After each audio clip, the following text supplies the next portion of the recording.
আমরা কোন ভাবে দুনিয়ার মোহে পড়ে দুনিয়ার মানুষের পড়াশোনার মধ্যে পড়ে নবীজিকে আমাদের মতো আপনার মতো বলছি। নবীজিকে ভালোবাসছেন আবু বকর, নবীজিকে ভালোবাসছেন ওমর, এমন ভালোবাসেছেন। বর্তমান জামানার মধ্যে যদি কোন মানুষ এমন ভালোবাসা দেখায় তাহলে তারা কি বলে? সে বেদাতি। কি বলে? বেদাতি।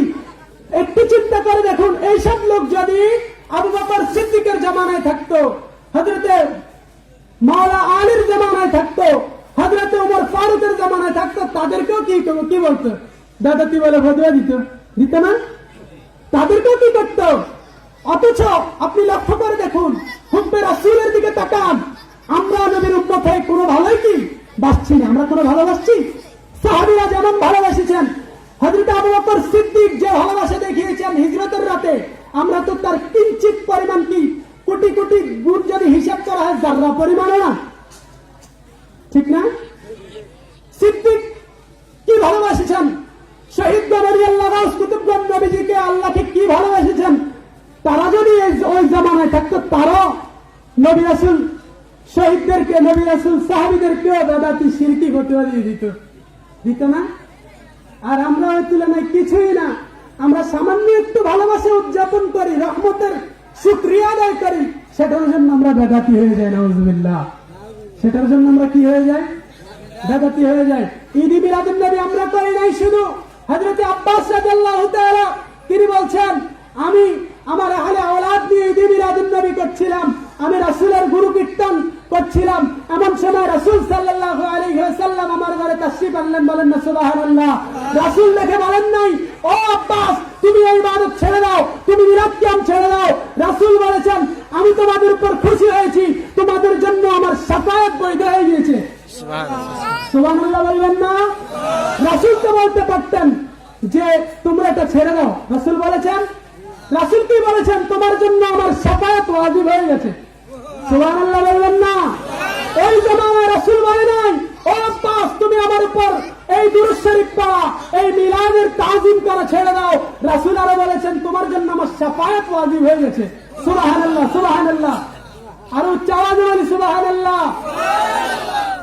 তো আমরা কাদের অনুসারী হব? প্রশ্ন করছি, মনে কষ্ট নেবেন না, শয়তানের নাকি সাহাবীদের? শুধু যে আব্বাস রাদিয়াল্লাহু তাআলা করেছেন তাই নয়, আবু বকর সিদ্দিক রাদিয়াল্লাহু তাআলা ফরমান নিয়ামতুল কুবরার মধ্যে তিনি বলছেন, যে ব্যক্তি ঈদ মিলাদুন নবীর মধ্যে 1 দিরহাম পরিমাণ খরচ করবে, আমি আবু বকরের সাথে তার জান্নাত হবে। তো কোন সাহাবী তো ঈদ মিলাদুন নবীর বিরোধিতা করে নাই, কোন নবী তো ঈদ মিলাদুন নবীর বিরোধিতা করে নাই। সবচেয়ে বড় মালিক মাওলার দিকে তাকান না, মালিক মাওলা ঈদ মিলাদুন নবীর বিরোধিতা করে নাই, আর আমরা করছি। শুধু তাই নয়, আমরা যদি আশরাফ আলী থানভীর দিকে তাকাই, আশরাফ আলী থানভী তাবলীগ বয়ার বিশ্বের মধ্যে বলছেন, তোমরা যারা নবীজির আগমনে, তোমরা যারা নবীজির মিলাদে উদযাপন খুশি হও, নিশ্চয়ই এটা নিঃসন্দেহে ভালো একটা কাজ। আর তোমরা তাদের অনুসারী হয়ে কিভাবে তা বেদাত ফতোয়া দাও? শুধু যে আশরাফ আলী থানভী করেছেন তাই নয়, রশিদ আহমদ গাঙ্গুহি তিনিও করেছেন, শাহ আব্দুল হক মুহাদ্দিস দেহলভী তিনিও করেছেন। তিনি এমন ভাবে করেছেন, শাহ আব্দুল হক মুহাদ্দিস দেহলভী এক বর্ণনায় পাওয়া যায়, তিনি বলেন, আমি সব সময় ঈদ মিলাদুন নবী করতাম। একবার আমার ঘরে কিছুই ছিল না, আমি সোনাবুট, কারামত সোনাবুট বা খেজুর এরকম ক্ষুদ্রতম দ্রব্য দিয়ে আমি ঈদ মিলাদুন নবী করেছি। খোদা কি কসম, ওই দিন রাতে নবীজি এসে, আমার যখন মন খারাপ, নবীজি কামলিওয়ালা নবী এসে বলছেন, ওহে ওহে নবী তুমি মন খারাপ করো না, তোমার এই ঈদ মিলাদুন নবী আমি কবুল করে নিয়েছি। বলেন না সুবহানাল্লাহ। ও আমার রাসূলের আশিকগণ, তোমরা নিজেদের অবস্থান থেকে যদি টাকা দিয়ে না পারো, যদি তুমি মানসিক ভাবে মেন্টালিটি দিয়ে যদি না পারো, তাহলে তুমি পরিশ্রম দিয়ে তুমি ঈদ মিলাদুন নবী উদযাপন করো, আল্লাহ রাব্বুল আলামিন তোমার উপর খুশি হবেন। তোমার উপর খুশি হলেই তোমার জন্য অটোমেটিক জান্নাত। জান্নাত পাইতে কি আপনার সবসময় বেশি কিছু করতে হবে? বেশি কিছু করতে হবে? সামান্য একটু উসিলা দরকার। কি দরকার? সামান্য একটু উসিলা। আমরা কোন নবীর উম্মত? আমরা কার উম্মত? আমাদের নবীর নাম কি? হযরত মুহাম্মদ সাল্লাল্লাহু আলাইহি ওয়াসাল্লাম, আমাদের নবীর নাম হযরত মুহাম্মদ সাল্লাল্লাহু আলাইহি ওয়াসাল্লাম। আমরা সবচেয়ে শ্রেষ্ঠ নবীর উম্মত, সেই নবীর উম্মত হয়ে আমরা শ্রেষ্ঠ।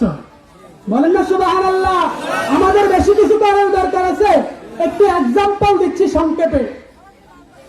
বনি ইসরায়েলের জামানায় এক লোক, বনি ইসরায়েলের জামানায় তখন মুসা আলাইহিস সালামের উপর নাযিলকৃত কিতাবের মধ্যে যখন নবীজির নাম দেখতেন, ওই লোক কি করতেন? ওই নাম কর্তন করে দিতেন। কি করতেন? নামটা কি করতেন? কেটে দিতেন। মানে ওই নাম কি করতেন না, তাজিম করতেন না। কিন্তু ওই লোকের মধ্যে হঠাৎ একটা অনুভূতি আসলো, যে নামটা মহান রব্বুল আলামিনের পাশে, ওই লোকটা সারা জীবন নাফরমানি করেছে। কি করেছে? নাফরমানি করেছে। এত নাফরমানি করেছে যে ওই লোকটাকে মৃত্যুর পরে জঙ্গলের মধ্যে ফেলে দিয়েছে।